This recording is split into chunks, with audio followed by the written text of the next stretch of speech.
وسهلا بكل الذين ينضموا للاستماع الى راديو بلدي اول راديو عربي امريكي ويعنى بقضايا العرب في المهجر.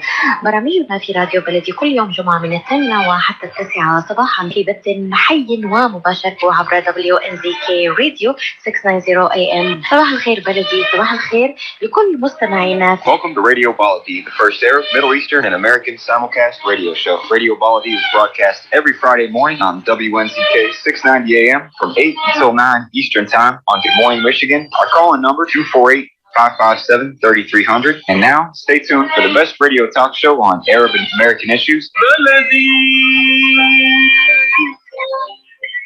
And good morning, everybody. This is Ray Hanania. It's Friday, March 11, 2022. I'm your guest host this morning, live on WNZK AM 690 radio, broadcasting live in Dearborn, Michigan, the greater Detroit region, and all around Michigan and Ohio. And I'm in Chicago, of course. We're also streaming live on Facebook at facebook.com/US Arab Radio. I'll try to monitor that. If you have any comments or questions, just post them there. This morning, we're going to look first at the challenges facing Arab American news media with our guest, Dale Sprusansky, the managing editor of the Washington Report on Middle East Affairs.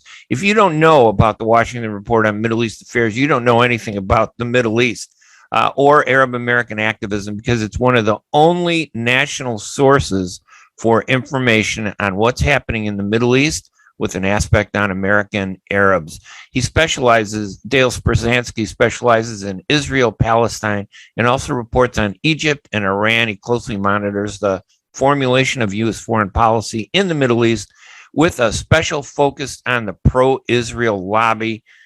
He's a graduate of Stetson University in DeLand, Florida. Welcome to the program there, Dale. Later in the bottom of the hour, we're going to talk with Khaled Elgindy, a senior fellow at the Middle East Institute, where he also directs the Institute's program on Palestine and Israeli-Palestinian affairs. He's the author of a newly released book called Blind Spot: America and the Palestinians from Balfour to Trump. We're broadcasting live on the U.S. Arab Radio Network, on the Facebook page at U.S. Arab Radio Network. And be sure to check out my columns at arabnews.com and at hanania.com. Dale, welcome to the program this morning. Thank you for joining us. Thank you. It's a complete pleasure to be here. And you know what? It's amazing to me how the Washington Report, and I've been in media for 40 years, in the mainstream biased-ass anti-Arab news media, believe me, they hate us. And anybody who, like you, who supports Arabs, you don't have to be Arab for them to hate you. And it's been a struggle just being an Arab in the media, let alone to publish a publication that is Arab American based. How do you do it? And give us a little rundown. How many years has the Washington Report on Middle East Affairs been publishing? It's been a long time. It's been a long time. So it was founded in 1982. So we're coming up on our 40th anniversary soon. Happy anniversary, by the way. Thank you. Do a big party to celebrate, raise awareness. We've talked about that. We need to do it. We should. We just had our first ever gala dinner last week. So hopefully we're going to keep that up and build momentum on our 40th year. I covered that. That was phenomenal, by the way. It was just phenomenal. Yeah, we had incredible speakers for our conference. But just to get back to the core of your question here, it was founded, the magazine, by two former U.S. Foreign Service officers, Andy Kilgore and Dick Curtis. And basically, they were disgruntled after they retired. They had spent their careers in the Middle East, across the region, and came back home and just saw how Americans did not understand the region, and it pained them. So they start this magazine out of their own pockets, out of their own time during their retirement, to try and change the way this country views the region. They've both passed on now, but we're continuing their work, and things have improved, I think, since their time. But obviously, as you mentioned, it remains very, very difficult. I mean, the topics we discuss, we're happy they're starting to crack through the mainstream media. That wasn't the case at all a while ago. but it's difficult. You know, Yeah. as you said, accusations, obviously anti-Semitism of whatever bias, you know, being not even-handed, right? The media is always one-sided towards Israel, but if we say the Palestinian side, it's you're one-sided, and that's just kind of bogus. But we don't let it stop us.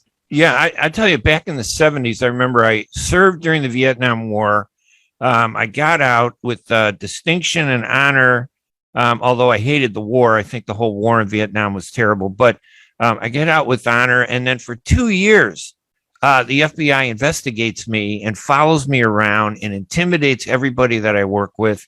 And I realized I had to get in the media to counter that racist, you know, drive that focused on us. And I was successful at it until they realized that the people out there, they don't want us to be in the media. They pushed against us. They tried to keep us out. I published my own newspaper. They went against it. I can't even imagine what you guys are up against trying to publish a magazine that spreads truth and information across the country. Yeah, I mean, we are constantly getting pushback, and you know, it's changed too. Now, obviously, in the world of social media, you tweet something, you know, you get attacked on social media. It's across the spectrum, and it's expanding. I mean, in a way, I mean, at our conference, we had a young lady, staff attorney from Palestine Legal, Radhika, sign up to speak. She was phenomenal too. I wanted to write about her, but there's so many great programs. So go ahead. Sorry.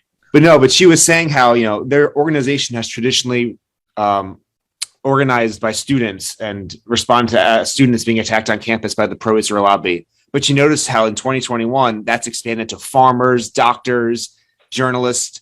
So the pro-Israel lobby is expanding to attack anyone in any profession.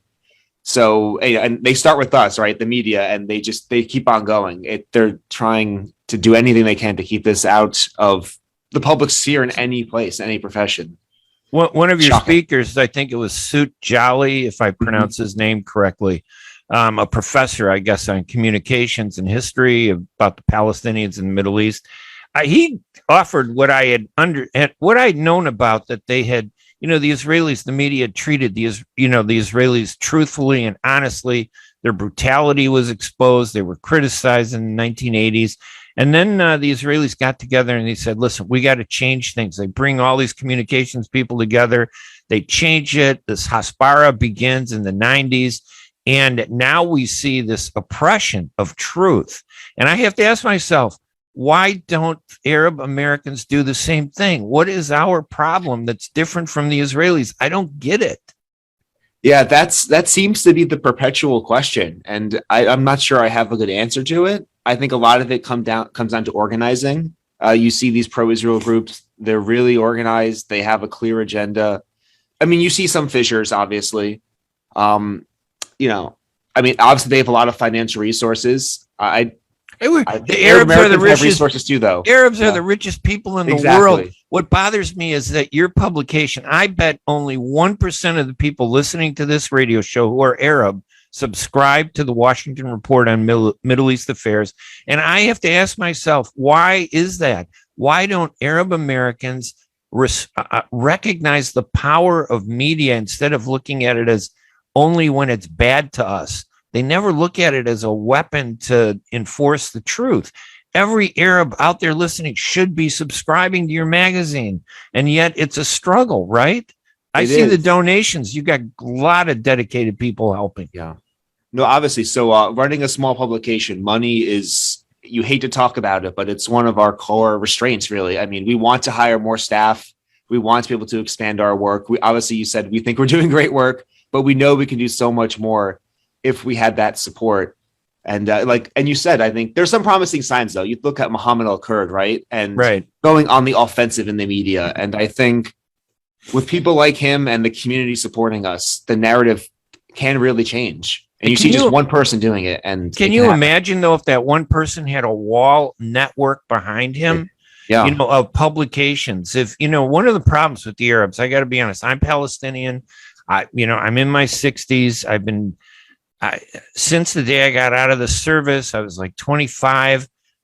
And I got recruited by Ibrahim Abu-Lughad. He said, we need somebody who speaks English perfectly to talk to the American people who served in the military. You're the perfect guy. And I was sitting around the table. That was in 75. Today, I'm sitting around the table and I'm seeing the same faces, the same arguments. And I'm wondering, maybe I failed. Did our community fail? And I wonder why they don't stand up and we set aside all these divisions that we have and work together for one message. I don't know how you do it. Yeah. And I think, you know, especially going back 10 years ago, right? The Syria civil war ended up being a pretty big fissure in this community. And it was kind of just emblematic of that need. You know, I was at an event recently with Rashid Holiday, and he kind of stressed the importance of putting aside some of our smaller differences to focus on the central goal of Palestine. That was such a great message. He said, that's good to hear that. Yeah. He said, don't focus on purity. You know, there's room for differences. Rashid and I used to fight about that all the time. Like 40 years ago, we're talking, and we wouldn't support each other. And I'm glad to hear him say that, because just because I have an opinion about something or you have an opinion doesn't mean we shouldn't talk. You know, we don't have to agree 100%. If it's 75% and it includes the core issues, that should be the basis for unity. But we're not unified, I don't think. You must have a good perspective on our community from your perch, though. Are we unified, or are you just doing a good job focusing on the targeted stories? Like, you know, the burden of having to do everything would be enormous. But what's your perspective in terms of our community? Yeah, I think there's definitely a lot more room for collaboration. You see, even in the tapestry of organizations, sometimes the organizations aren't even aware of what the others are doing. Right. You know, they schedule events that overlap with each other on the same day. And I think that just, of course, that stuff is more superficial, but it speaks to, I think, that kind of deeper, I hate to use the word, but I mean, almost pride sometimes in people running these organizations, that it's kind of more about their organization than the cause. And we need to then get back to why we started this, right? Why we started this. And it wasn't, at first light wasn't about me. It was about us. Right. Listen, your magazine, I published my first book, I'm Glad I Look Like a Terrorist, Growing Up Arab in America. It was a humor book, and it was doing okay.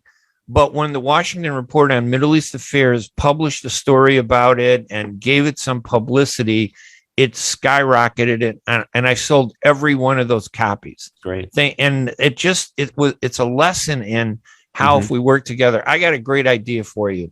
The Washington Report on Middle East Affairs should be the media hub, and you should network all the different media together somehow. We should combine our resources to help each other. We should raise money for you, to build this. We need to do more to help you. And look at what little we have. We got one radio station really in Detroit. Layla Hosseini kills herself to make this work, and it's constantly a struggle. And we got a community that is like, I don't know, they're AWOL. They get angry when they see it in the news, but they're AWOL. Dale, you could have been probably a successful businessman, but you're dedicating your life to the Arab community. Why is that? Yeah, so it started when I was in college and I went to see Palestine. I did not go on a political trip. My college had a religious studies department trip to Egypt, Jordan, Israel, Palestine over winter break. Saw the wall basically, and that's where it started. I didn't know what to make of it. I didn't know the history, the background, but just something about it seemed very, very wrong, and it led me to learn more. And then as many people have said before me, that's once you see it, once you know, it kind of just stings you, and you want to dedicate yourself to righting the wrong. It's a shock, right? When you see the truth, it's like, what? Yeah. This is completely different. Right. And that's a funny thing that you say that, because everybody that I've ever brought to the Middle East says the exact same thing. So a light bulb should go off in our heads and say, you know what? We need to bring the Middle East to these people. Instead of just bringing one American at a time to the Middle East, we need to bring the Middle East en masse. And the way to do that is through publications like the Washington Report on Middle East Affairs. My guest on the line is Dale Sprusansky. He's going to be on with us for our next 15 minutes or so. Later on at the bottom of the hour, we're going to talk with Khaled Elgindy. Dale, we got to take a quick break. And when we come back, let's talk about some of the stories. If you want to talk about the conference or the stories that you guys are reporting on, the big highlights. And I want to drive people. I wish I could get them to subscribe. I know not everybody loves me because, they don't love Arabs with an opinion, but it's for your own good, folks. I don't know how to wake you up to throw, cold tahini in your face or whatever. Anyway, listen, I'm Ray Hanania. This is Radio Baladi here at WNZK AM 690, Friday, March 11, 2022. We're going to take a quick break. And when we come back, we're going to continue our discussion with Dale Sprusansky, the managing editor of the Washington Report on Middle East Affairs. Their website is wrmea.org. We'll be right back right after these messages. Ziyad brand. Quality products from our family to yours. Ziyad Brothers Importing offers the finest quality products, including brands like Sultan, Kraft, Nestle, Hook, Rico Picon, Donna, and many more. Ask your retailer to carry these fine products because you deserve the very best. For more information, visit our website at www.ziyad.com. That's www.ziyad.com. Ziyad, quality products from our family to yours. ArabNews.com, bringing you breaking news from across the Middle East and the latest on Arabs in America. Get inside the latest headlines with expert analysis and insights at ArabNews.com. Join over 5 million Facebook fans and over 10 million monthly readers. ArabNews.com, news that matters to you. Do you feel pain opening up a jar, turning a key? Are you noticing that your elbow and your shoulder are becoming stiff? Or were you recently injured in your arm? Hello, I'm Dr. Abdulmajid Katranji, and at the Katranji Hand Center, which just recently opened down the street from the Somerset Mall, we can provide you with the latest in hand, wrist, elbow, and shoulder care. Visit us at www.katranjihandcenter.com to learn the latest techniques that we have to offer you, and I look forward to taking care of you. Visit us in Troy at 1565 West Big Beaver Road, Building F, or call Katranji Hand Center for an appointment at 248-869-4263. That's 248-869-4263. Life is a nonprofit charity that's provided humanitarian aid and development to people and communities for over 25 years, regardless of race, color, religion, or cultural background. When disaster occurs here or around the world, Life for Relief and Development rushes in to provide food, medical aid, and shelter to those in need. Please help improve these efforts. Make your tax-deductible donation to Life now at lifeusa.org or call 248-424-7493. And welcome back to Radio Baladi. I'm Ray Hanania. Friday, March 11, 2022, and we're broadcasting live on WNZK AM 690 Radio from Greater Detroit. On the line with me on Facebook, too. If you go to facebook.com/US Arab Radio, you can watch this if you're at a computer, or you just listen to it on your radio or on your computer. With me is my guest, Dale Sprusansky. He's the managing editor of the Washington Report on Middle East Affairs. It's a national magazine that provides insight into Arab world and Arab American issues, stories you don't see anyplace else. Dale, again, welcome and thanks for taking the time to do this. Give us a little taste of some of the stories that the real profound ones that you feel, that the magazine's run in the last few issues. Yeah. So one of the big things we've been covering now was, it was either November or December of last year when AIPAC, the American Israel Public Affairs Committee, announced that they're going to start raising money and giving money to political candidates, which is something, that's funny. They're going to start. Right, exactly. Start raising money. Oh my God. Because while they have long obviously influenced who gets money, they themselves haven't given the money. Now they will. Really? Wait. Yeah. So because I know AIPAC is like a network of PACs, right? And then these PACs raise money and then they kind of direct it. But is AIPAC actually going to raise their own money now? Yes. So they founded their own actual PAC and super PAC late last year. And in fact, I think a few days ago, they made their first announcements of who's getting the money, and caused some issues because there were some, I believe, insurrectionist type Republicans on their list of donors, which obviously incensed some in the Jewish pro-Israel community that this is where their money was going. Wow. So, yeah, we've been kind of covering up until yesterday. We didn't really know which direction this PAC was going to go.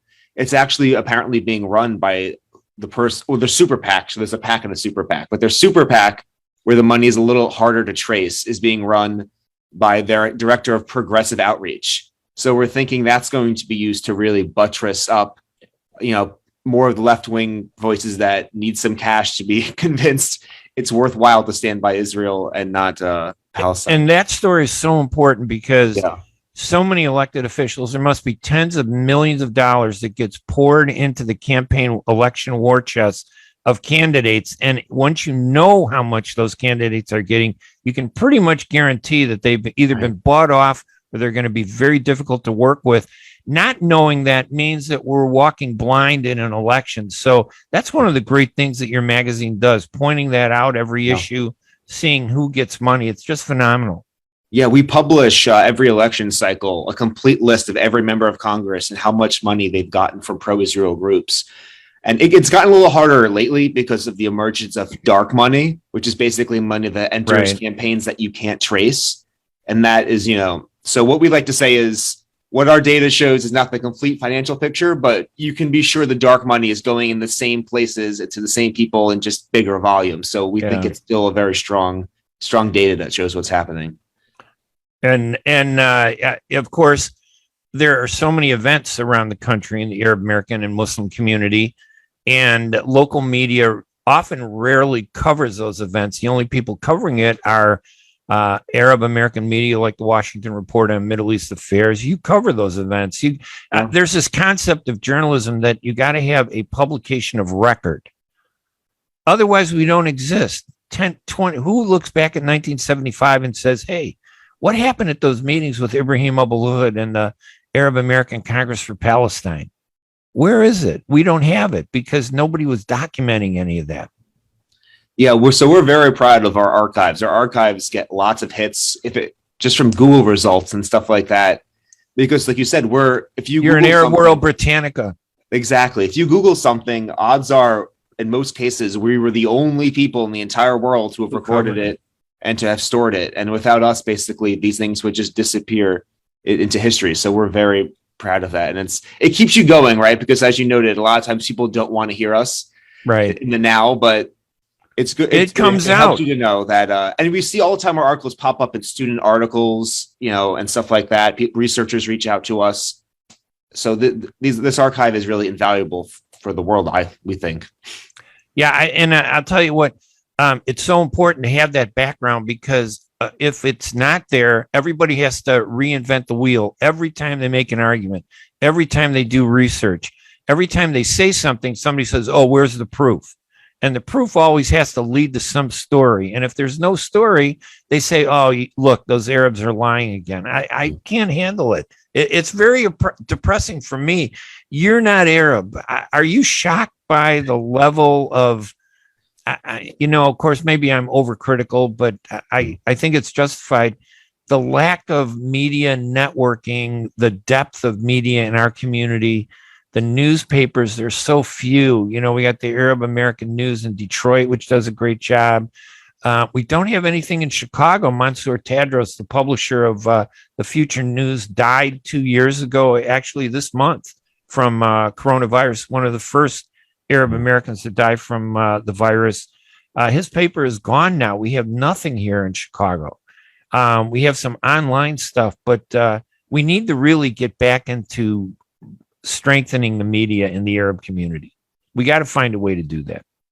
Yeah, I think it's absolutely critical. It's what mobilizes people. It's what informs them. It gets voices out there. And without it, like you said earlier, if we're not out there on our side sharing our story, we know as for sure as heck the other side is out there sharing their story. So I think we don't have any other option. It's really kind of go out there and say the truth or let others define the truth for us. And that's never a good idea. Tell us a little bit about this most recent issue of the magazine that just came out. Yeah. Well, so our next issue is going to be full with transcripts from our conference that we just had on Friday. And I guess we've alluded to it, but I'll give a more of an overall picture of it. It was called Transcending the Israel Lobby at Home and Abroad. It's part of a conference series that we host every year for the last, 7 or 8 years now. We host it with the Institute for Research, Middle Eastern Policy. And basically our focus is this. Look, there's a lot of organizations, especially in DC, that hold events on Israel, on Palestine, some good, some bad. but we are the only ones that put the focus on the pro-Israel lobby, on the money, on why politicians, especially on the Hill, vote the way they do. And, it's kind of a taboo subject for some people. And basically our approach is we have to not be afraid. We have to cover this. Right. So we bring in a wide range of experts. We have historians, like one of our own staff members, a former history professor, Walter Hickson, to give the history of the lobby. We have journalists like Gideon Levy from Haaretz to come in and give a perspective from Israel about what's going on over there. We have rock stars like Pink Floyd's Roger Waters. We had Don Wagner, a Midwest guy, to talk about Christian from right Zionism. Here in Chicago. I know him very well. Yeah. Great guy. Yeah, lawyers. So we really take pride, local activists, to run the gambit, to both inform people about what's happening, to inspire people who know what's happening at the grassroots level. We had a great bunch of activists from Virginia who were just doing the nitty gritty work to fight pro-Israel changes in textbooks, pro-Israel companies that violate human rights coming into Virginia to build windmills when they build windmills in the Golan Heights and other occupied areas. And I think it's a great combination, right? It educates you if you don't know anything. And if you know everything about this topic, it tells you what you should do with that information. And you see, as Grant Smith, our co-organizer, likes to say, you see the seeds flow out from the conference. People come back next year and say, hey, I met that person from Virginia and we learned from them and did this in Indiana. And that's what inspires us. That, if this happened in a vacuum, who cares, right? But it doesn't. And that's what's so critical about this conference and why we do it year after year and won't stop. I wrote a story about it for Arab News. That's right. In one of the few media outlets that will cover the conference. So thank you. I was going to say, I was so depressed because, and that's why I'm looking forward to your next issue then, because what was said at that conference was so fascinating and it's impossible to get it all down into 800 words into a story. So I'm going to recommend, please, everybody go to the Washington Report on Middle East Affairs website at WRMEA.org.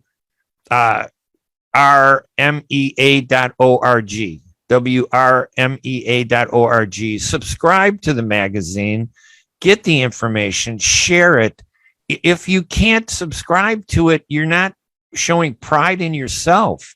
As a community, we need to show pride, and the media is the front line of this war for truth. And Dale, I appreciate the time and effort that you put into this. Delinda, everybody at the Washington Report, I look forward to seeing you guys in Washington and meeting you. But I really appreciate you taking the time to join us this morning. Of course. Well, it's been a pleasure. And of course, we are in awe of you and all the work you have done. And, I'm like you said, mutual inspiration. Soon. I'm in my late 60s. I'm going to be falling over like a tree, but I hope not. The younger people, they need to take that idea of networking and see if you could evolve it into something and do something, because we really need that. And speaking of younger people, we just launched a TikTok account, as much as I think it's the bane of my existence. There we go. We need that. All right. Dale Sprusansky, the managing editor of the Washington Report on Middle East Affairs. Their website is WRMEA.org. Please subscribe to that national magazine on truth about the Middle East. Dale, thank you for joining us. Absolutely. Thank you so much. All right, buddy. We'll talk to you later. I'm Ray Hanania. It is March 11th, Friday, here at Radio Baladi at WNZK AM 690. We're going to take another break, and when we come back, we're going to be talking with Khaled Elgindy, senior fellow at the Middle East Institute, where he also directs Middle East Institute programs on Palestine, Israel affairs. He's the author of the newly released book, Blind Spot, America and the Palestinians from Balfour to Trump. And we're going to talk about the relationship between the issues in Ukraine and the issues in Palestine. We're going to be right back right after these messages. While we've been staying safe at home, scientists have been on a journey. The destination, a COVID-19 vaccine. This journey began decades ago with research into other coronaviruses. Scientists built from there with months of research and development, cooperation with other experts worldwide, and clinical trials on tens of thousands of volunteers of diverse race, age, and health status. They arrived at a safe, effective vaccine, and hundreds of thousands in Michigan have already been vaccinated. But the next step is ours. We need to get the vaccine when we can. Keep wearing masks correctly and taking precautions until we reach our destination. freedom from COVID-19, and getting back to the lives we love. Discover the facts for yourself at michigan.gov/COVID vaccine. A message from the Michigan Department of Health and Human Services. Kashat's Mediterranean Market in Shish Kebab offers a great array of your favorite Mediterranean meals. Meals range from lamb specialties, shawarma sandwiches, and seafood dinners. Plus, they offer big trays of your favorite food and so much more. Kashat's Mediterranean Market in Shish Kebab is located at 32839 Northwestern Highway in Farmington Hills and is open from 9 a.m. to 9 p.m. So stop in or call Kashat's today at 248-538-9552. That number again, 248-538-9552. Kashat's Mediterranean Market in Shish Kebab will definitely leave you satisfied.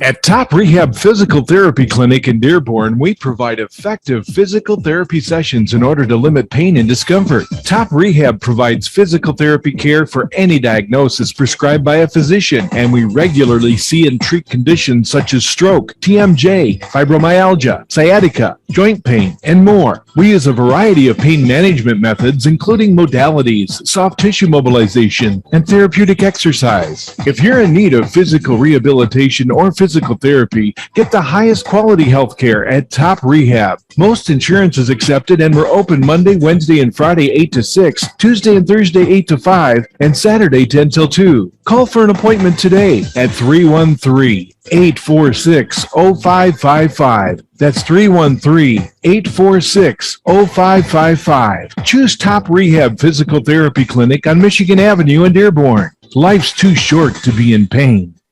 To start a restaurant or grocery store soon? Do you need floor plans and designs? Call Najee Abood at 734-744-9796. Do you want to buy kitchen and restaurant equipment at discount prices? Call Najee Abood now, 734-744-9796. New Concept Products and Design, the trademark of kitchen equipment. 5% discount on all purchases of $75,000 or more. New Concept Products and Design, new location, 31185 Schoolcraft in Livonia. Learn more at www.newconceptproducts.com. Call Najee Abood, 734-744-9796. And welcome back to Radio Baladi. I'm Ray Hanania. It's Friday, March 11, 2022. Your guest host this morning on WNZK AM 690 radio, broadcasting live in Greater Detroit, Michigan, and Ohio. We're also streaming live on Facebook at facebook.com/US Arab Radio. Later this morning, this segment, we're going to be talking. I got to do all the technical stuff and everything. I'm in Chicago, the radio station's in Detroit, so I'm like looking at 50 different things here. Our guest now is Khaled Elgindy, a senior fellow at the Middle East Institute, where he also directs the Institute's program on Palestine and Israeli-Palestinian affairs. He's the author of the newly released book, Blind Spot, America and the Palestinians, From Balfour to Trump, published by Brookings Institution Press in April 2019. Elgindy previously served as a fellow in the foreign policy program at the Brookings Institution from 2010 through 2018. Khaled, thank you so much for joining us this morning. Thanks for having me. It's good to see you.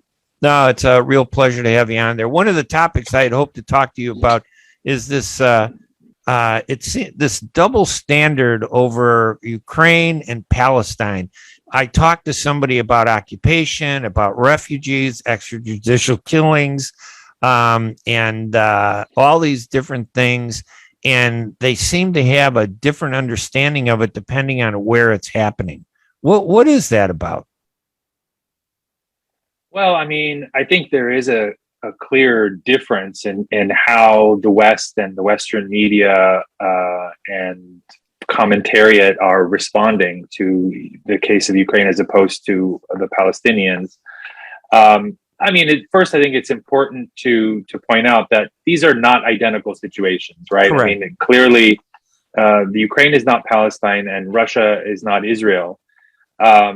Despite the similarities, the fact that this is happening on Europe's doorstep clearly implicates European and American interests directly. So it's not surprising that they would be much more alarmed, because it's happening, in the middle of Europe.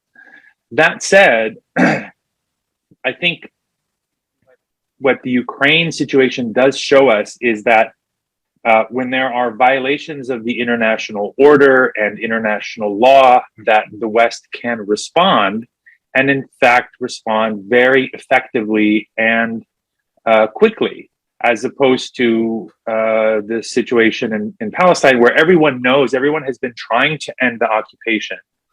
We've had a peace process that's now dragged on for more than 30 years. And yet everybody's hands are tied. Nobody seems to be able to even put a dent in the settlement project, which everyone knows is illegal. Of course, the refugees have been refugees for more than 7 decades. And everyone is stumped as to how can we possibly move this process forward. And so clearly there's a lot more that could be done despite the differences in these two cases. So when Americans are watching this, I mean, especially Arab Americans, I think that's important to take that into context. It is true that, you hear the word occupation. It's so much more aggressive when it has to do with Ukraine. We can't even say the word when it has to do with Palestine and Israel. They want to call it disputed territory. Where's the problem in that, though? There's got to be. Is it the media? Is it the American public not caring about the Middle East as they care about Ukraine? I mean, there's got to be some point where this actually diverges, doesn't it? Is it our fault as Arab Americans? Are we not doing a good enough job to raise the issue of the issues that are raised in Palestine and Israel? I mean, I think it's a combination of factors. There's a cultural dimension, there's a geographic dimension. Clearly, the fact, again, this is happening in Europe, people tend to be more alarmed, especially when the people who are directly affected look like them, right? So it's just basic human nature. So setting that part of it aside, there are other factors like domestic politics. We have, as you know, a very powerful pro-Israel lobby or lobbies in this country that have spent decades and decades creating a narrative about Israel and Palestine. And the reality is that the vast majority of American politicians, most in the mainstream media, have more or less adopted this narrative. They tend to look at the situation in Israel and Palestine through a very Israeli lens, right? Because we have intermediaries like AIPAC and the ADL and the American Jewish Committee and various local organizations, and in addition to this overriding kind of cultural lens of the Bible and this sort of Sunday school understanding of the world, right? And so it is an Israel-centric perspective that most Americans have. And so naturally, when you look at the issue through that lens, a lot of things get filtered out, namely Palestinians. So Didn't we allow that to happen, though, as Arab Americans? I mean, I know that our community has been growing and we were kind of small in the 70s, but how much of it is our responsibility?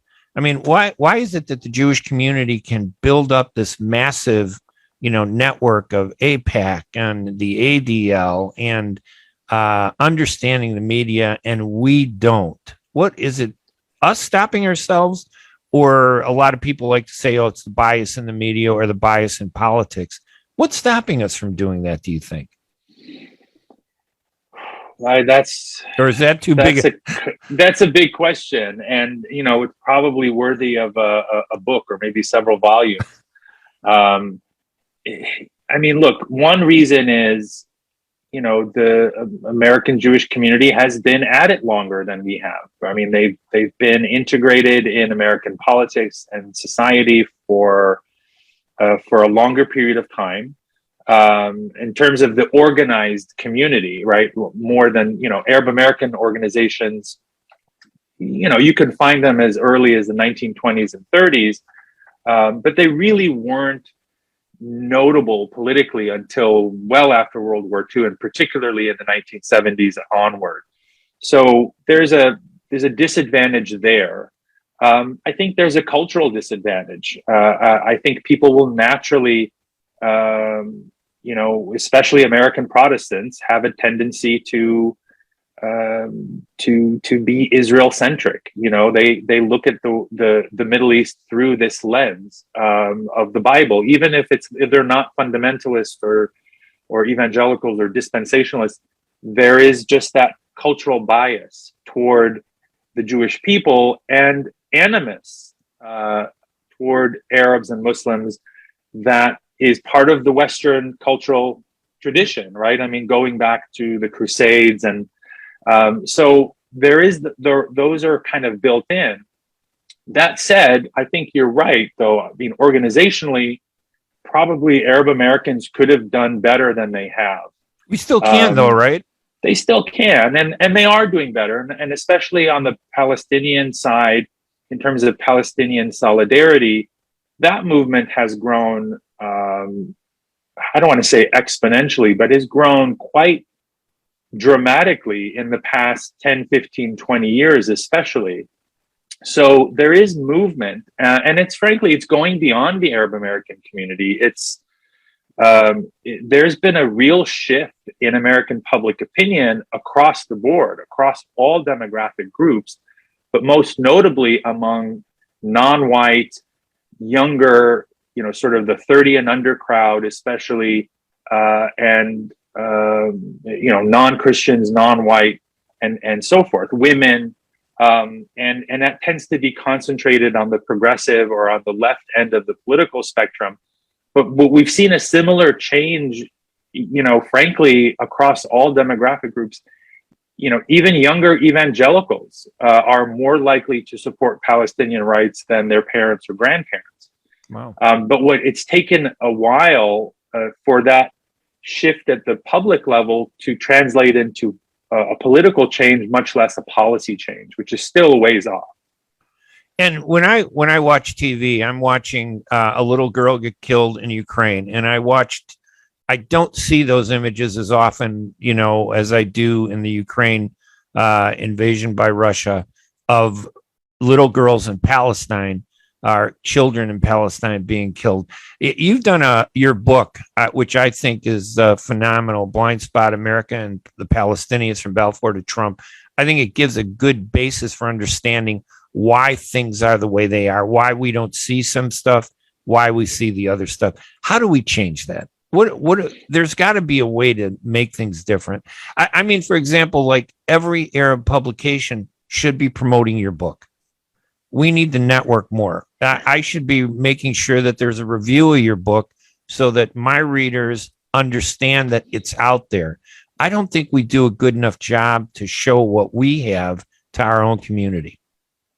Yeah, thank you for that. I appreciate that. I mean, what can we do about it? I think one thing that we can do is exactly what you're doing, is to highlight these perspectives and to try to bring them more and more in the mainstream. I work for a mainstream think tank in Washington. You don't get more mainstream than Brookings, and that's where I published the book. So that is one sign, I think, of the shifting discourse. Is our voices are now part of the mainstream discourse. That said, I think it's important, especially to center Palestinian voices and experiences and perspectives. And that message is also getting through. You talked about, seeing these images of suffering children and people in Ukraine. You probably remember last May, as horrible as that war was in Gaza, it was pretty remarkable that the New York Times decided to put on their front page a photo and details about every child that was killed, both Palestinian and Israeli, right, but mostly the vast majority of them, of course, were Palestinian. And I think the headline was, "They were just children."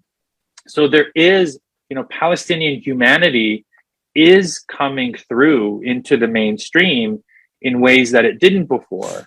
And it's on the one hand, it's encouraging, but it's also upsetting that it took this long for people to see the humanity of Palestinians in the way that, you know, they see everyone else's humanity.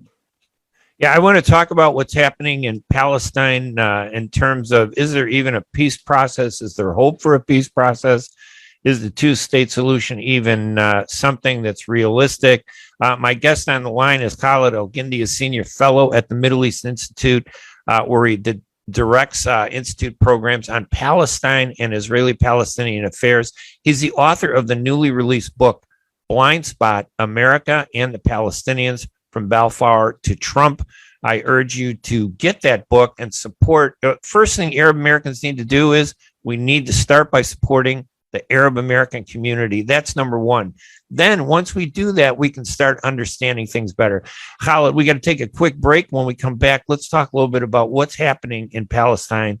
It's been overshadowed for so long, even more now, I think, with the Ukraine war. I'm Ray Hanania. It is Friday, May 11, 2022. We're going to be right back here at WNZK AM 690 Radio, broadcasting live in Detroit and on Facebook at facebook.com/US Arab Radio. We'll be right back right after these messages.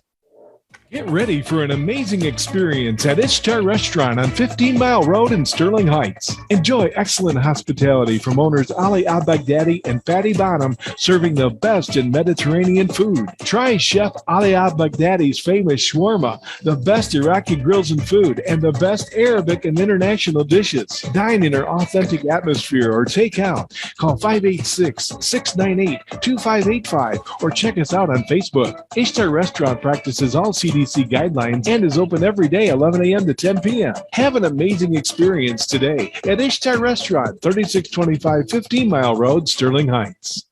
When you're looking for the best in optical care, Dr. Imad Nakash is your doctor to see.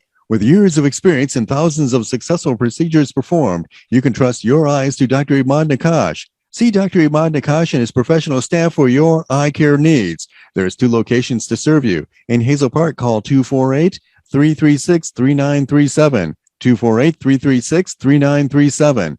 In Rochester Hills, call 248-299-3937. That's 248-299-3937.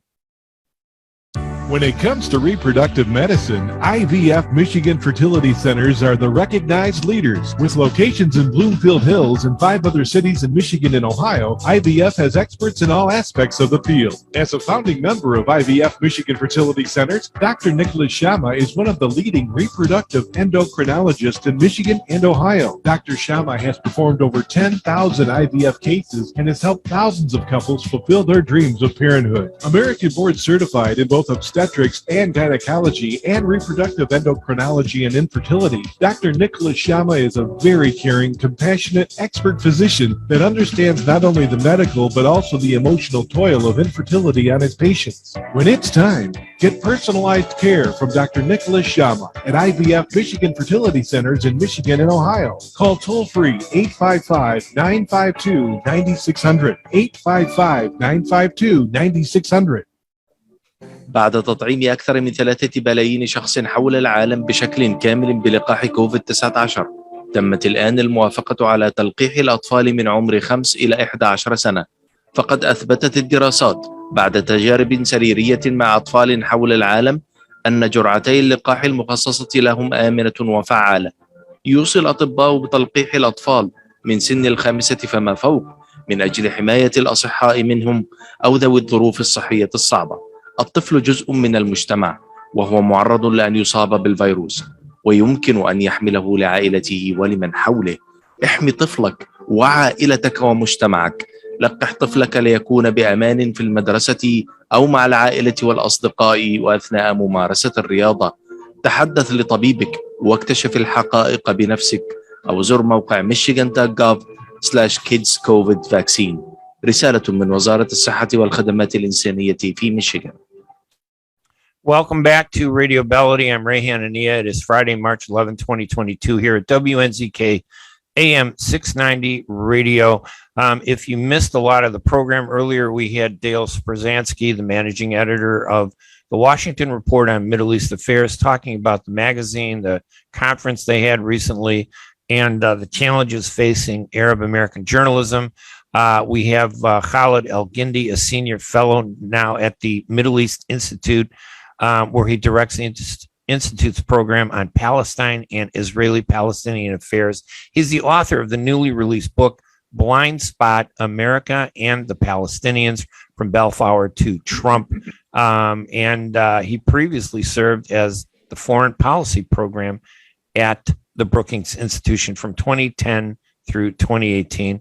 Khaled, give us a little, radio, unfortunately, we could do 5 hours, which would be great. And I know you don't have all that time, but we have about maybe 8 or 9 minutes left. What's happening in Palestine? It seems like that issue is being pushed aside, marginalized even more than it ever has.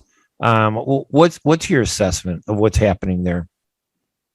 It's true. I think the Palestinian issue has been marginalized for many years. It's gradually been pushed back, even beyond the back burner. And of course, crises like what's happening in Ukraine don't help. I mean, in terms of prioritizing issues in Palestine. We know, for example, the Biden administration is not particularly concerned with what's happening in Palestine. Occasionally they do weigh in. They seem to be weighing in privately here and there, stop this demolition, stop this eviction, stop this settlement project. But really there's no movement. There hasn't been, I've been saying probably since at least 2012 that the peace process is dead. I think most of the analyst community has finally gotten around to agreeing, although there are still a few holdouts. The peace process and the two-state solution are something of almost like a religious doctrine in Washington. It's very hard for people to change their thinking on. But, part of the problem is, yes, the Europeans, the Americans, even the Arab states have deprioritized Palestine. But part of that dynamic of pushing the Palestinians to the back burner is self-inflicted. The fact that Palestinians are still divided, this division between Hamas and Fatah has gone on for more than 15 years. The fact that Palestinian politics are stagnant, right? A year ago, President Abbas canceled what would have been the first elections in 15 years. There's no movement on the political scene. There's no political horizon. And even institutional politics are completely paralyzed. What Palestinians do have going for them, I think, is a very vibrant civil society, both inside and outside of Palestine. But especially inside, younger people are sort of bypassing the traditional avenues of politics and the main political factions, and they're organizing in very new and unique ways. The problem is that you can't just mobilize people. You need a political. You need institutional politics and a coherent political leadership to move your issue forward, whether it's domestically or in the international diplomatic arena. And that's where Palestinians are lacking. I wouldn't expect to see much happen or progress made on the Palestinian issue until Palestinians themselves take matters into their own hands and sort of put their own internal house in order. Well, I'd love to see us do something more with media networking to bring our voices together in a way where we have a tendency, if you say something somebody doesn't like, they don't want to talk to you. They won't invite you to a conference. Or if they read something that I write, they go, they don't, suddenly I'm a bad guy. Somehow we got to set that aside and we got to figure out a way to come together because the Israelis have done that. The Jewish community has done that, and we can't. We only got a couple minutes left, but I want to give you an opportunity to plug your book. I know one of the websites is for the Middle East Institute at mei.edu if they want information on you. But where would you recommend people go to get information on your book, Blind Spot, America and the Palestinians from Balfour to Trump? Well, there are two ways mainly. You can order it off of Amazon, which I think is probably the most common and maybe the easiest. The other way to do it, and I think there's really no difference in price, is to order it from Brookings Press directly, the publisher. But if you Google Blind Spot and my last name, Elgindy, you'll find it. The book will come up, and you can click on the links and order it that way. And do you write analysis and columns that our listeners can look up and find? Is there a place? Do you have your own website, or should they just go to the Middle East Institute? Yeah, you can go to the Middle East Institute, either to my Scholar page or to the Palestine program page. I'm in the process of getting my website put up, but I'm not very tech savvy, so I haven't. It's taken me a while. Khaled, listen, thank you so much for joining us this morning. It was a real pleasure talking to you. You've done so much over the years. I've known you a long time, and really, it's been impressive work. And I do have your book. I've read it. I love it. I'd urge listeners out there to find the book, Blind Spot, America and the Palestinians from Balfour to Trump. It gives a phenomenal explanation of the transition and progression of everything that's happened. Khaled Elgindy, thank you again. I appreciate it. You have a great day, all right? Me. And everybody, I want to thank all our listeners at WNZK AM 690 Radio for joining us. If you missed any of this will be on Facebook at US Arab Radio, facebook.com/US Arab Radio. You can listen to the whole program. You can share it. And I urge listeners out there, selfishness is the way to hurt your community. Don't be selfish. You don't like something I say. If you agree with me 90% of the time, don't focus on the 10%. And do the same with other people. If you don't like something somebody says, don't focus on that 2, 5, or 10%. Focus on the bigger picture. Us as a community, if we don't come together as Arab Americans, we're not going to be able to do anything to help our people back home. We won't be able to bring justice to Syria. We won't be able to bring justice to Lebanon. We won't be able to bring justice to the Palestinians. Wherever the issues are, and there are so many of them, we need to work together, and we need a network. I want to thank our guest, Dale Sprusansky, the managing editor of the Washington Report on Middle East Affairs, for joining us. That website is wrmea.org. And Khaled Elgindy, senior fellow at the Middle East Institute. That website is mei.edu. I suggest you go there, you get information, you network. You should be subscribing to the Washington Report on Middle East Affairs, and you certainly should be listening to this program, brought to you by Layla El-Husseini. I'm Ray Hanania. You guys take it easy. Happy to be the guest host again this morning. Hopefully we'll talk again soon. Thank you, everybody. Have a great day. Bye-bye.